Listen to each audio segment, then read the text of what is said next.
Hey guys, what's up? It's munclesonkey. So I found out a new, pretty darn good method of combat training that is actually AFK.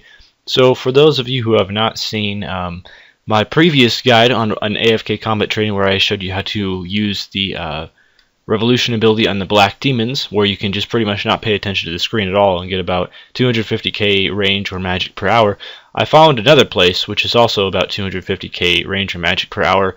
The better thing with this place is it is much better effigies. So you get a few more effigies. I find you can average about an effigy every 2 or 3 hours here, whereas with Black Demons they're much more rare just because they're a lower combat level. So to do this method, you do need 88 Slayer, which is a pretty high requirement, I would say. But you also need Soul Split and a Bone Crusher and a Demon Horn Necklace to do this effectively, which are also pretty darn high requirements. So if you don't have those, you can check out my Black Demons guide for AFK combat training, which I'll have a link to on the description and somewhere on the screen as well.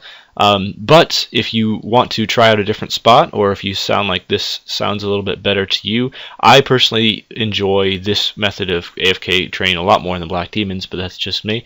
You might want to give this a shot. So you do have to use magic here. You cannot use range, and of course you can't use melee because melee AFK revolutioning doesn't work.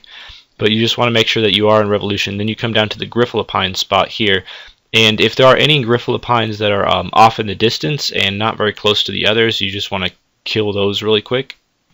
So this is my favorite spot to kill them personally because there's 4 Grifolapine spawns and they're all fairly close together. So this gear and setup that I have right here, this will last you about an hour here, and it does not take very long to bank. It only takes about, I would say, 60 seconds at most to bank, even if you're kind of slow at it. My gear is I'm just wearing Subjugation. I would recommend to wear like a 6-stage circuit ring or a Sears ring. Chaotic staff is a definite must. You could also use like a Vertus Wanted book if you have that instead. Demon Horn Necklace, you absolutely need that to train here. Any sort of skill cape works just fine. You can bring a Slayer helmet if you're on task and you just get an AFK or Slayer task here, which is really nice. I would always recommend doing these. A lot of people have Grifolapines banned. I'm not sure why, because they're excellent XP and you can also AFK them, and they're pretty darn good FGs.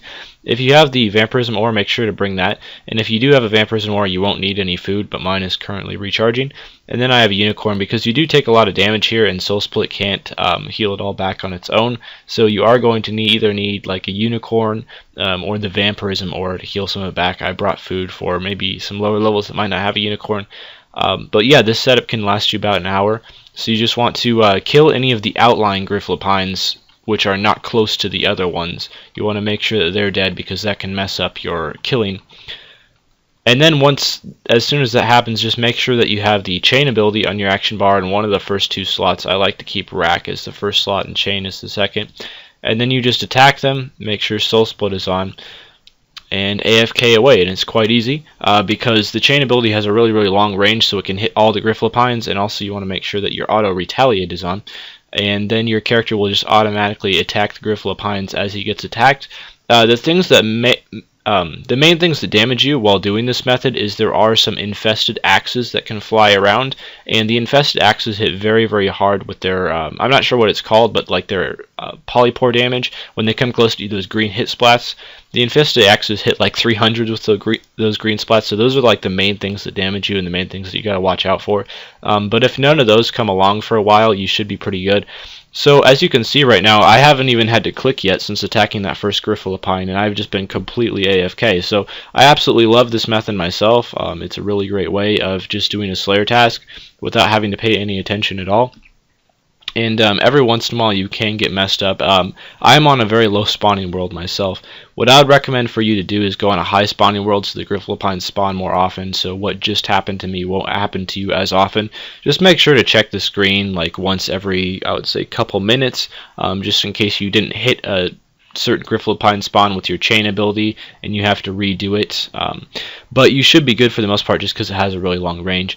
So yeah, you can just stay here for like an hour or so, and then you'll probably have to go re-gear, maybe restock on supplies. But yeah, this is personally my favorite method of using the Revolution to train AFK, and this is what I would recommend for you to do. If you have 88 Slayer, some decent gear, and you need either magic or defense XP, just go ahead and give this a shot.